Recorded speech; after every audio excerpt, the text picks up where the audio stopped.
आनंद महल नारायण धारप प्रकरण 26।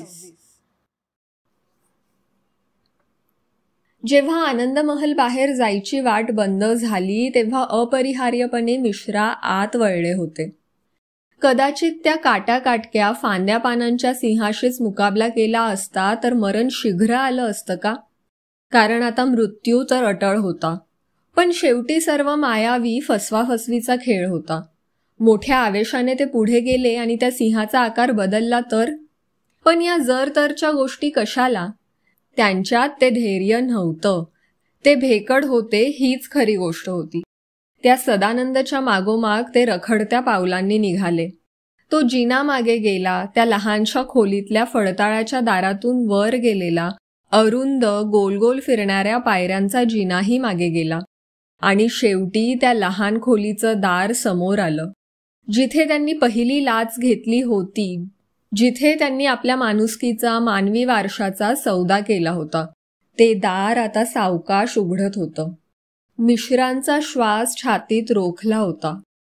तडतडत्या हिरव्या प्रकाशात त्यांना दिसली ती एक साधीच खोली होती. खोलीतल्या घडवंचीवर तो नियोगी बसला होता. दाराकडे पाहत होता आणि हसत होता. खूप वर्षांनी आलास इथे परत, नाही का? मिश्रा काहीच बोलले नाहीत. आत ये. मिश्रा आत गेले. दुसरं काय करणार? आणि त्यांच्या मागोमाग खोलीचं दार बंद झालं. तडतडता प्रकाश वाढत होता. आता त्यात मधूनच एखादी लालसर काजळी छटा येत होती. त्या पोराचा बंदोबस्त करायला सांगितला होता ना? हो पण मी कोणतीही सबब ऐकणार नाही सांगितलं होतं ना? आणि मिश्रा त्या नियोगीकडे पाहत असतानाच त्याचा आकार बदलला. त्यांनी आजवर जे शेकडो बळी दिले होते आणि ज्यांची आठवण मनातून अगदी सहजपणे काढून टाकली होती, त्यांचं काय आणि कसं होत होतं ते त्यांना आता प्रत्यक्ष अनुभवानेच समजणार होतं. नियोगीच्या बरोबरच खोलीचं रूपही बदलत होतं. आता दिसलेलं रूप हा केवळ एक भास होता. मूळ खोली केव्हाच नष्ट झाली होती. त्या जागी त्याने आपल्या आवडीचं आणि सोयीचं विवर बनवून घेतलं होतं. शेवटी त्याची जात अळीचीच होती. गेली कितीतरी शतके, नाही सहस्त्रके मानवांवर चरत आली होती. 2.5-3 वर्षांपूर्वीचा राजा बनिपाल बागेत राणी समवेत भोजन करत असताना त्याच्या आसपास मृतशत्रूंची मस्तकं झाडांच्या फळांसारखी ठेवलेली असत. तो मानवच होता ना? ठार केलेल्या लक्षावधी लोकांच्या मस्तकांच्या राशीवर बसणारा चंगीज खान तोही मानवच होता ना? आत अनकुचीदार खिळे असलेल्या पोकळी लोखंडी साच्यात आयर्न मेडन पाखंड्यांना कोंबणारे इक्विजिशनचे कॅथलिक धर्मगुरू मानवच होते ना? जिवंतपणी कातडी सोलणारा धर्मांध राजा तोही मानवच होता ना? पण ही तर जगजाहीर कृष्णकृत्य होती. अंधारात, एकांतात, असहाय्य अभाग्यांवर मानवाने यापेक्षाही भयंकर अनन्वित अत्याचार केले आहेत. आणि मानवाचं शोषण करताना त्या अळीने मानवांचे दुर्गुणही आपल्या ठायी जिरवून घेतले होते. फरक एवढाच होता, दुष्ट मानव अल्पजीवी होता, पण ही अळी अमर किंवा जवळजवळ अमर होती. आणि मानवांवर इतकी शतकं चरणारी अळी, मानवाच्या स्वभावाचं अंतर्बाह्य ज्ञान तिच्या इतकं कोणाला असणार? आपल्या सावजाला शिकारीच खऱ्या अर्थाने ओळखतो.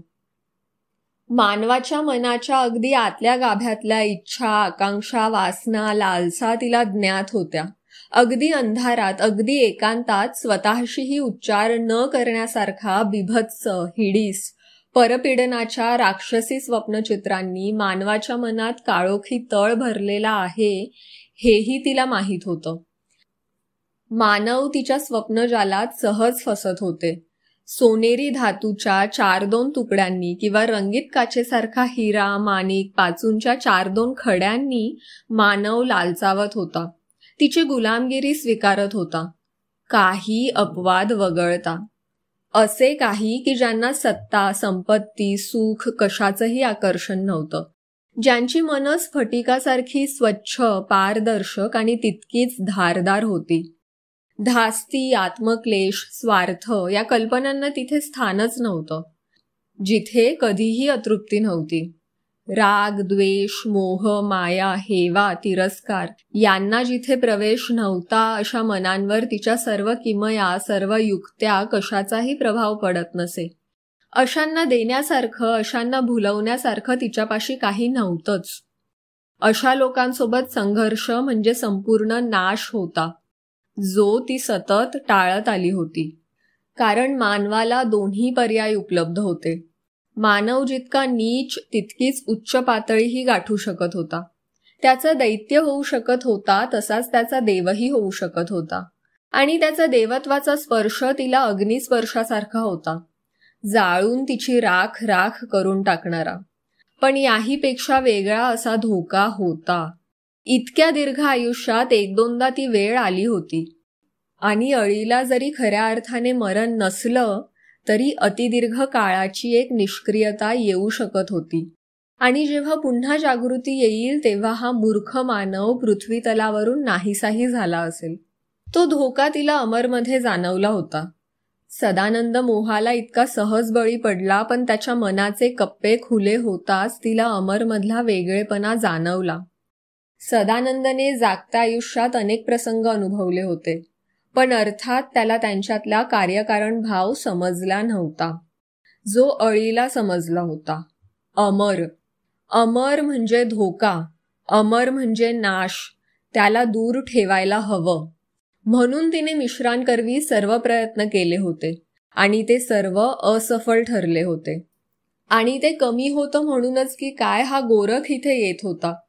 केव्हा तरी फार पूर्वी कोणत्या तरी अगम्य मार्गाने त्याच्या मनतळी हे अलौकिक देवस्पर्शाचं बीज रुजवलं गेलं होतं. आणि आता या गावात अमर हजर होताच हे बहरून वर आलं होतं. योगायोगावर तिचा विश्वास नव्हता. भूतकाळात आणि भविष्यकाळात हजारो वर्षांपर्यंत पोहोचणारी तिची नजर सर्व घटनांमागचे सुप्त संदर्भ जाणू शकत होती. या कोणत्याच घटना निष्कारण घडल्या नव्हत्या. सदानंदचं इथे येणं, त्याच्याबरोबर अमरचं येणं, अमरच्या सानिध्याने गोरखमधली सुप्त शक्ती जागृत होणं आणि ते दोघंही इथे आनंदमहलवर तिच्या विवराला येऊन धडकणं, या सर्वांमागे मिश्रा होता. त्याच्या हातून हे सर्व झालं होतं. त्याला त्याची जाण नसेलही, पण परिणाम भोगावे लागणारच होते. डोंगर माथ्यावरचा एखादा लहानसा गोटा हलतो आणि आपल्या मागोमाग दगडांची रास गडगडत आणतो, पण सर्वांच्या खाली तो आधी गाडला जातो. तेव्हा या सगळ्यामागचं कारण असलेला मिश्रा त्याच्या समोर खोली विरघळली, बदलली. आता सभोवती चुना, सनला यांच्या भिंती नव्हत्या. बारीक दातांनी पोखरलेल्या विटांच्या पृष्ठांवर केसांचे झुपके टांगलेले होते. बळींच्या मस्तकावरचे उपटून काढलेले केस वरच्या ओबडधोबड छतापासून माळा लोंबत होत्या, पण त्यांच्यात मनांऐवजी डोळे होते. बळींच्या चेहऱ्यातून उपसून काढलेले डोळे आणि खाली हाडांचा खच पडला होता. या साऱ्यांवर हिरवा प्रकाश पडला होता आणि त्यांच्यातूनच ती अळी फिरत होती. अर्ध पारदर्शक लिबलिबीत शरीर, ज्याचा आकार कसाही बदलू शकत होता. दातेरी अणकुचीदार छऱ्या येऊ शकत होत्या. शरीराचा दाह करणारं आम्ल येऊ शकत होतं. अशी ही नरकातली अळी आपल्या हिरवट लाल शताक्षांनी मिश्रांकडे, तिच्या भक्षाकडे पाहत होती. आणि एखाद्या ओल्या वस्त्रासारखा तिचा लिबलिबीत ओलसर पण अंगाची आग करणारा, अंगाचा दाह करणारा पृष्ठभाग मिश्रांच्या शरीरावर चारी बाजूंनी लपेटला गेला. त्यात चावणारे दात होते, टोचणाऱ्या सुया होत्या, ओरबाडणाऱ्या नख्या होत्या, चोखणाऱ्या सोंडा होत्या. आणि तिने मिश्रांचं काळीज आणि मेंदू सर्वात शेवटी भक्षण केलं. केलेल्या प्रत्येक पापाची परतफेड सहस्त्रपटींनी होत होती. शरीराचा एक एक अवयव जाताना जाणवत होता. त्या वेदनेला सीमा नव्हती आणि त्या वेदनेपासून बेशुद्धाची सुटकाही नव्हती. रक्त, मांस हे तर तिचं अन्न होतंच, पण मनात उठलेला भयाचा, वेदनेचा, सर्व भावनांचा आकांत या खास मानवी वैशिष्ट्यांनी त्या रक्तमासाला एक खास स्वाद येत होता. मिश्रा असे मरण पावले. त्या मनात गरजणाऱ्या आवाजाने गोरखला मानसिक कांठळ्याच बसल्यासारखं झालं होतं. काही क्षण तरी मन अगदी कोरं झालं होतं आणि मग सावकाश विचार आले. मनात घुमणारा तो आवाज गेला होता. कदाचित त्याचं सर्व लक्ष त्या क्षणी मिश्रांवर एकवटलं असेल. या काही क्षणातली त्यांची हालचाल त्याच्या नजरेतून सुटण्याची शक्यता होती. जर त्यांना काही करायचं असेल आणि काही होण्याची वाट पाहत बसण्यापेक्षा स्वतःच हालचाल करणं फायद्याचं होतं, तर कदाचित हाच क्षण सर्वात योग्य असण्याची शक्यता होती. निदान तशी आशा करायला जागा होती. बचावाचा सर्वात उत्तम मार्ग चढाई. कदाचित त्याला हे अनपेक्षित असेल. ज्याच्या एका स्पर्शानं माणसांच्या हाडांचा चक्काचूर होत होता, जी माणसं त्याच्यासमोर क्षणमात्रही न टिकण्या इतकी दुर्बल झाली होती, अशी असहाय्य माणसं त्याच्याविरुद्ध चाल करून येणार? सर्वथा अशक्य. सदानंदने मिश्रांना वर नेलं ना? गोरख उभा राहत म्हणाला. मग आपणही वरच जाऊया आणि आता आपण सर्वांनी एकत्र राहायचं आहे. एकानेही मागे पुढे व्हायचं नाही. सर्वजण जसे नवलाने, भीतीने, साशंक नजरेने त्याच्याकडे पाहायला लागले, तसा गोरख जरा वरमून म्हणाला. तसा काही मी मोठा अनुभवी नेता नाही, पण इथे पहा ना, मास्टरजी वयोवृद्ध आहेत, अमर वयाने लहान आहे, रामधन अशिक्षित आहे आणि वंदनाबाई तर स्त्री. तेव्हा राहिता राहिलो मीच, हो की नाही? मला जे योग्य वाटतं ते मी सुचवतो की आपण सर्वजण वर जाऊया. इथे थांबण्यात काहीच अर्थ नाही. काय? एकामागून एक सर्वजण उठले आणि गोरखच्या मागोमाग आधी दिवाणखान्यात आणि मग जिन्यावरून वरच्या मजल्यावर आले. वंदनाने कोपऱ्यातल्या दाराकडे बोट केलं तसे ते सर्वजण त्या खोलीत आले. फडताळाचं दार उघडं होतं, जणू त्यांना बोलवतच होतं. वंदनाचं बोट तिकडे गेलं. गोरखचं पाऊल क्षणभर का होईना पण अडखळलं. पण आता थांबण्यात काय अर्थ होता? आधी गोरख, मग मास्टरजी, मग अमर, मग वंदना आणि सर्वात शेवटी रामधन, अशा क्रमाने ते सर्वजण त्या अरुंद पायऱ्यांच्या वर्तुळाकार जिन्यावरून वरच्या माळ्यावर आले.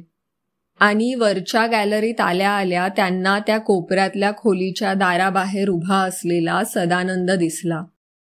तो त्यांच्यापासून जेमतेम 15 पावलांवर असेल आणि इतक्या लोकांच्या हालचालीचा आवाज त्याच्या कानावर गेलेला असणारच. पण त्याची मान सुद्धा त्यांच्या दिशेला वळली नाही. एखाद्या पुतळ्यासारखा तो त्या दाराबाहेर उभा होता. सदानंद? वंदना थपकून उभी राहत म्हणाली. गोरख सदानंदकडे आणि अमरकडे आळीपाळीने पाहत होता. बाबांना पाहताच अमर एकदम पुढे जाईल ही त्याची कल्पना खोटी ठरली. अमरही होता तिथेच उभा राहून सदानंदकडे पाहत होता. आणि मग एक संपूर्ण अनपेक्षित गोष्ट घडली. त्या खोलीचं दार सावकाश उघडलं आणि त्या दारातून मिश्रा बाहेर आले. मिश्राजी? मास्टरजींच्या तोंडून आपोआपच हाक आली. दारातच उभे राहून मिश्रा त्यांच्याकडे पाहत होते. हसत असावे तसं वाटत होतं. एक हात वर करून ते म्हणाले, तुमचीच सर्वांची वाट पाहत होतो, या ना आत. मघाशी भयाने गर्भगळीत मिश्रा आणि आत्ताचे हे अगदी बिनधास्तपणे वावरणारे, बोलणारे मिश्रा यांच्यातली विसंगती गोरखला टोचत होती, अस्वस्थ करत होती. आणि मग नेहमीच्या सवयीने अगदी सहज त्याचा हात गळ्यातल्या गोफाकडे गेला. गोफाला बोटाचा स्पर्श होताच बोटाला चटका बसला. मिश्रांच्या आमंत्रणाने नसेल पण सदानंदकडे जाण्यासाठी वंदनाने एक पाऊल पुढे टाकलं होतं. पण गोरखने तिच्या खांद्याला स्पर्श करून तिला थोपवलं. गोरखच्या सूचनांना, इशाऱ्यांना योग्य ते महत्त्व देण्याचा, त्यांच्याकडे दुर्लक्ष न करण्याचा शहाणपणा ती शिकली होती. ती थांबली. गोरखचं लक्ष अमरकडे होतं. अमरचा तो मित्र गोरखला दिसत नव्हता, जाणवत नव्हता, पण अशा आणीबाणीच्या वेळी तो अमरला एकटा सोडून खासच जाणार नाही. गोरखची खात्री होती. गोरखच्या नजरेला अगदी क्षणभरच भासच असावा असं वाटणारी अमरच्या आकृतीभोवती एक गडद काळी बाह्यरेषा दिसली होती. आणि मग अमर मिश्रांच्या दिशेने चालायला लागला होता. अमर!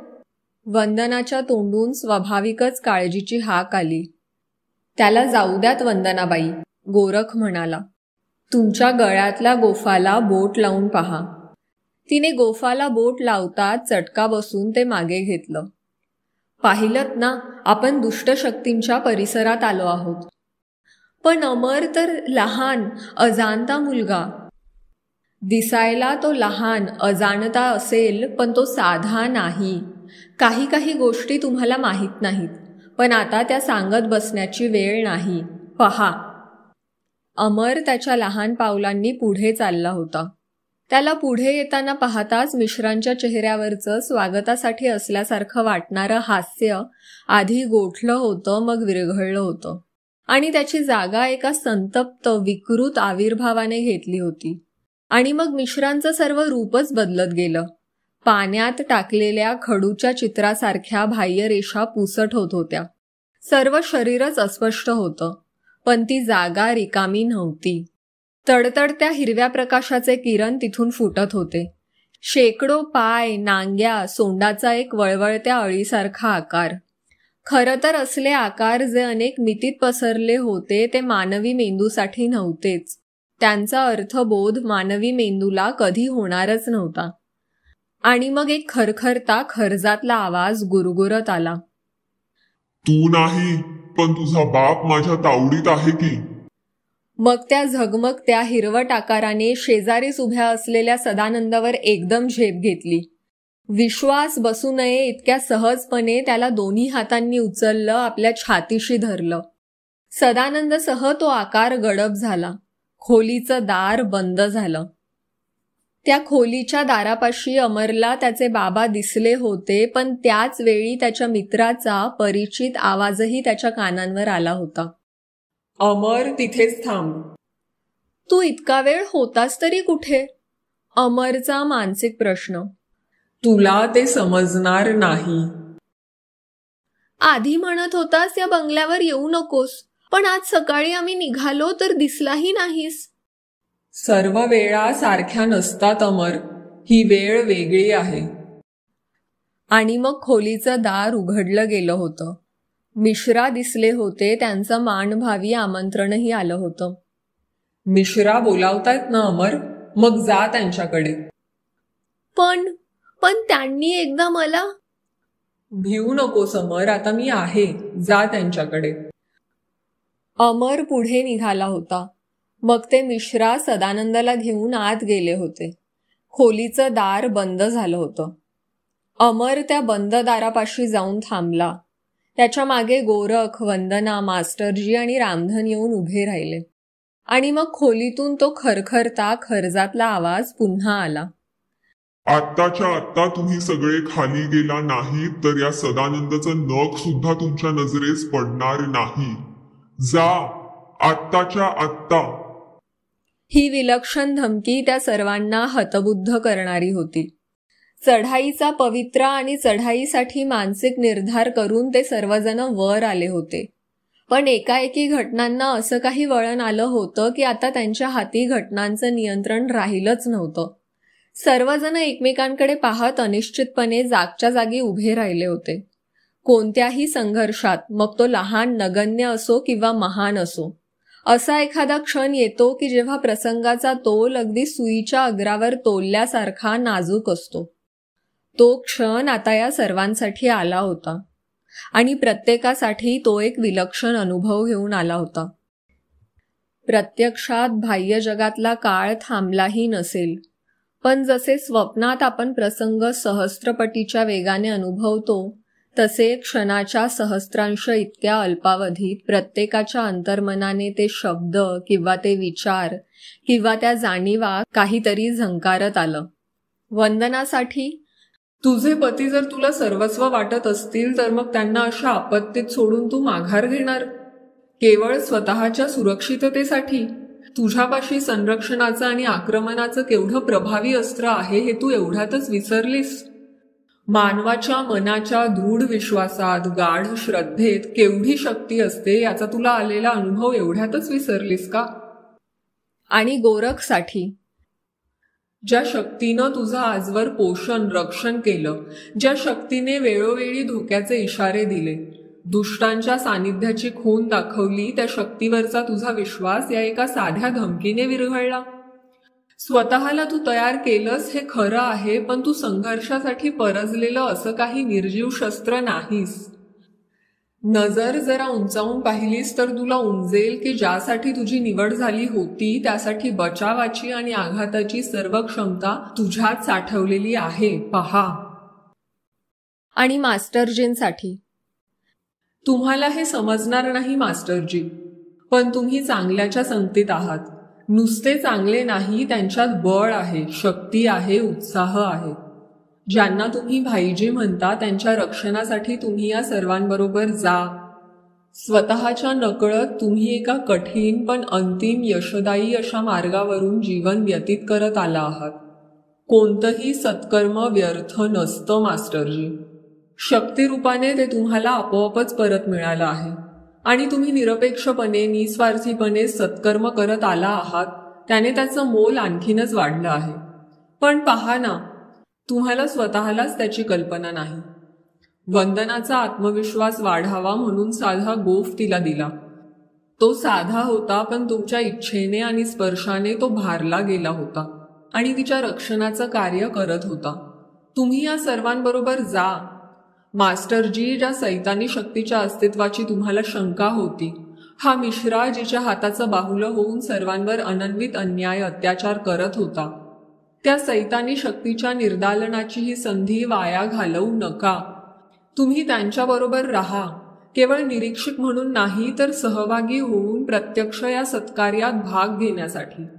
कारण मास्टरजी, तुमची इथली हजेरी खरोखरच आवश्यक आणि मोलाची आहे. आणि रामधनसाठी तुझ्या भावाच्या अघोरी हत्येचा सूड घेण्यासाठी तू तळमळत होतास रामधन. आता त्या सूडाची संधी आली आहे. जा त्यांच्याबरोबर रामधन. ही सर्व चांगली माणसं आहेत. रामधन, त्यांच्या तुलनेने आपण अज्ञानी, दुर्बल, मागास आहोत अशा कल्पनेने तू स्वतःला कमी लेखू नकोस. ती मोठी चूक होईल. कोणत्याही अस्त्राला लाकडाची मूठ लागते, लोखंडाचा गज लागतो, दगडाचा पाया लागतो. बलवानातल्या बलवानालाही नेट लावण्यासाठी शेवटी खडकच लागतो. सर्व घटक मिळूनच संपूर्ण शस्त्र होतं. रामधन, त्यांच्यात उच्च नीच असं काहीही नाही. सर्वांना सारखंच महत्व आहे. तू त्यांच्याबरोबर जा आणि आपल्या आजवरच्या आयुष्याचं चीज कर.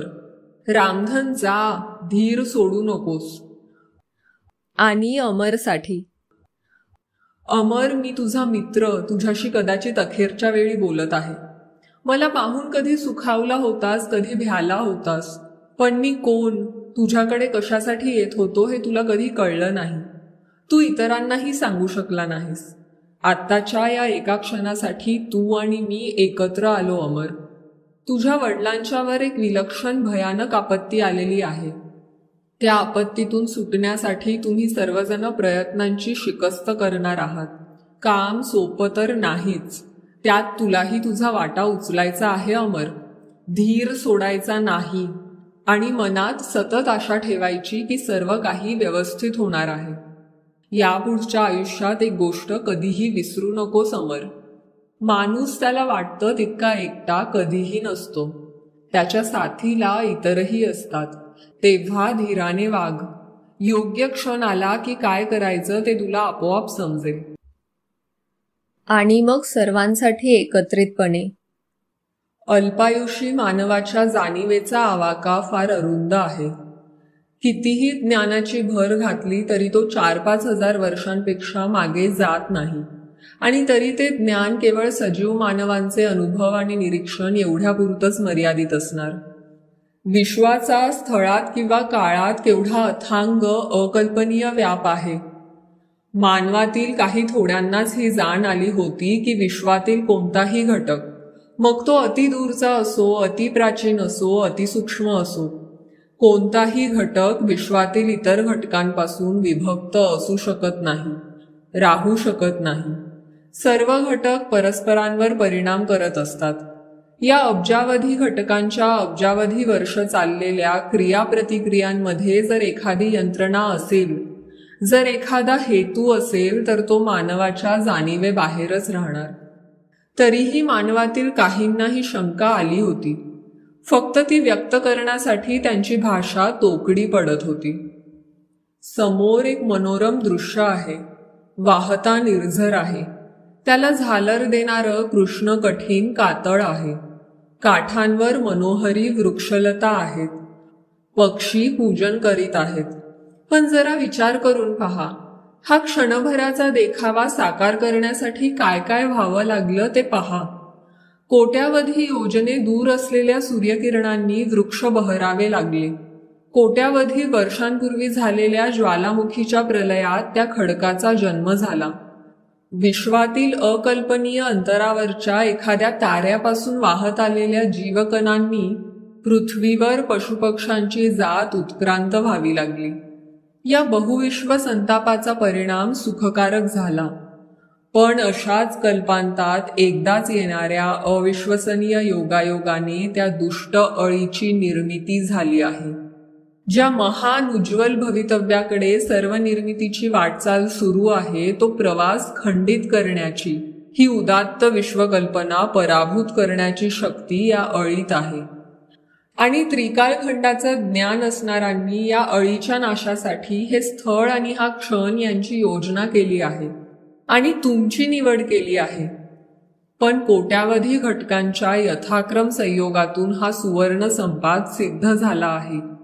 तरी शेवटचा दुवा मानवी घटकांचा आहे आणि तो कच्चा आणि कमकुवत होऊ देऊ नका. समोरचं दार आता उघडणार आहे. आपल्या कार्यावर जा आणि यशस्वी व्हा. या विचारशलाकांना किती वेळ लागला असेल? वीज कोसळायला किती वेळ लागतो? 1 सहस्रांश सेकंद. पण तिचा परिणाम कधीही पुसून टाकता येत नाही.